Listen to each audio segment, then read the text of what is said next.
with me, and I think about it all the time. Anybody remember what Darius said? He talked about a very famous American. Who did he talk about? You guys remember? Edison. Thomas Edison. Thomas Edison. And what's the one thing that Thomas Edison's known for? Biggest thing. He invented the light bulb. Does anybody know how many times he tried to invent the light bulb and failed? Guess? A lot. What's a lot? 1,000? 10,000 times. 10,000 times he tried to create the light bulb and he failed. So 10,001 he succeeds, and these are rough numbers. What does that tell you? Persistent. He's persistent. And see, to Thomas Edison, it was never failure. It was one step closer to success. So that's what I want you to think about when you think about failure. A lot of us think about failure as trying something, trying really hard, and not succeeding at it. I think that's success. Failure is never trying. Failure is never taking a shot. Failure is not going after the job you want because you think you're not qualified for it. Failure is not asking that cute girl out for a date for shot. Oh. I'm picking on because I met him last week. I mean, failure is not trying. So if you try and you don't succeed, that's not failure. You just figured out something that doesn't work. And I can tell you, my businesses, I've not succeeded many times. I don't call it failure. It's hard not to, but I don't call it failure. I've learned a lot of things that don't work. And I've made a lot of adjustments over the years. But failure to me, and write this down, failure is never trying. Failure is never giving it a shot. So if you go out and interview and you don't get the job, is that failure? I'd say that's success.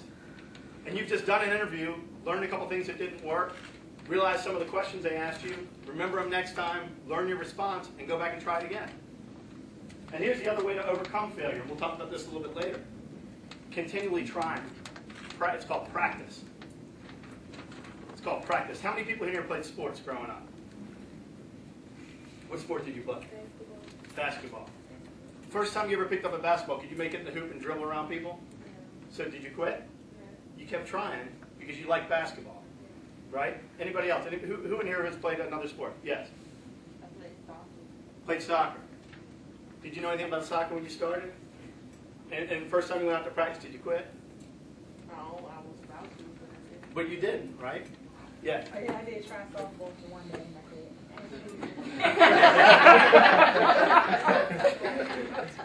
See, so I don't have to say that's failure. Why did you quit? It sucked. I know I quit.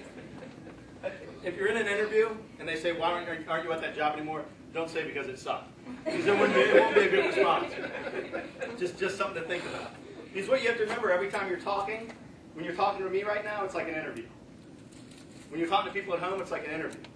How you conduct yourself and talk every day is going to be part of your interview. So I want you all to think about that. Any questions so far? No? Is this making any sense yet? And all I'm trying to do, some of you might say, man, that guy's crazy. He talks about stuff I've never even heard of before. Some of you might have heard this from other people, maybe a relative, maybe a friend. All I'm trying to do is get you to think a little differently. Because the difference between a really successful person and someone that just kind of goes through life, it's all they're thinking. That's all it is.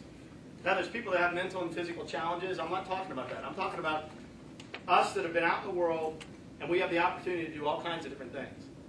And so much of our success, or non-success, because I'm not going to call it failure, is based on how we think. And how you think can determine how that interview goes. It can determine the job you get, how your boss reacts to you. It can determine whether you start a company and it succeeds or fails. And we're going to talk a lot today about thinking. The other thing I want to add to this, so we've talked about success, we've talked about failure, and then here's the other thing. How many people know how long it takes to have overnight success? 24 hours? 30 days.